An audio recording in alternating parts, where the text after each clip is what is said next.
of Makkatul Mukarramah, of his decent character. هَلْ وَجَدْتُمُونِي صَادِقًا أَمْ كَاذِبًا, that I have been amongst you for so many years. What do you think of me? What is your opinion? Am I amongst the truthful ones or am I a liar? Those were the first words that Rasulullah is mentioning to the people of Makkah. That is why the scholars have said, be clear. Be clear when we are following deen, when we are doing the work of Nabi sallallahu alaihi wasallam, when we are inviting towards Allah subhanahu wa ta'ala, then our dealings, our characteristics must be according to the akhlaq and the ma'mulat of Muhammad Rasulullah sallallahu alaihi wasallam. Because nobody saw Nabi sallallahu alaihi wasallam meditating in Ghar Hira. Nobody saw Nabi sallallahu alaihi wasallam doing the zikr. Everybody saw Rasulullah sallallahu alaihi wasallam according to his akhlaq and character. Everybody saw the dealings of Muhammad sallallahu alaihi wasallam. Today, nobody is going to judge us upon our salah.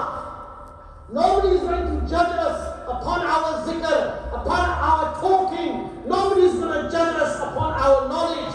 Nobody is going to judge us upon our recitation of the Quran or leading the prayer. Nobody is going to judge us upon our Hajj or Umrah. If anybody is going to judge us, it's going to judge us from our akhlaq and our mu'amalat. How we approach to people, how our akhlaq is, how we talk to people, how we talk to our elders, how we talk to our youngsters, how we talk to our scholars, how we talk to the pious people, how we talk to our wives and children, how we deal with one another when we're doing business, when we're earning money. These are the things that people will look at. Once a Sahabi radiallahu came to Nabi sallallahu alaihi wasallam, O Prophet of Allah, who is the best of all people? Rasulullah sallallahu alaihi wasallam replied, the best of all people is the ones who are good with their families. Those are the best of all people. I'm just going to talk short now in 5 minutes. So as I was saying, from these words, the character is introduced, the akhlaq is introduced. Then Nabi sallallahu alaihi wasallam says that if I say that if there's an enemy behind this mountain waiting to attack you, will you believe me? They will say, yes, I believe. We believe you.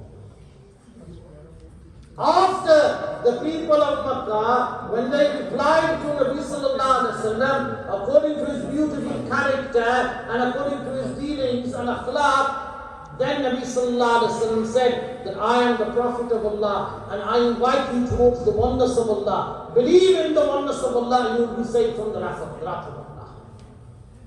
That is where the people of Makkah, they went against Muhammad sallallahu alaihi wasallam. Even the family members, even the relatives, all the people of Makkah were against Nabi sallallahu alaihi wasallam. Abu Lahab said, "Tabballaka alihaza jama'atana." Destruction to you, Muhammad sallallahu alaihi wasallam. Is this why you have gathered us here? So when Rasulullah sallallahu alaihi wasallam started conveying the message towards the truth and inviting towards Allah and the deen of Allah subhanahu wa ta'ala, that is when the difficulties and hardship came. And when the difficulties and hardship came, Nabi sallallahu alaihi wasallam didn't give up. He carried on and on and on. Why? Because he had this concern and the fikr and the worry that how each and every single person can be saved from the fire of Jahannam, can go into Jannah forever and forever. This was the fikr, this was the concern, this was the worry of Muhammad Rasulullah sallallahu alaihi wasallam, for which Sahaba Ikram Bismillah alayhim ajma'een took this worry and concern and made it their purpose of life.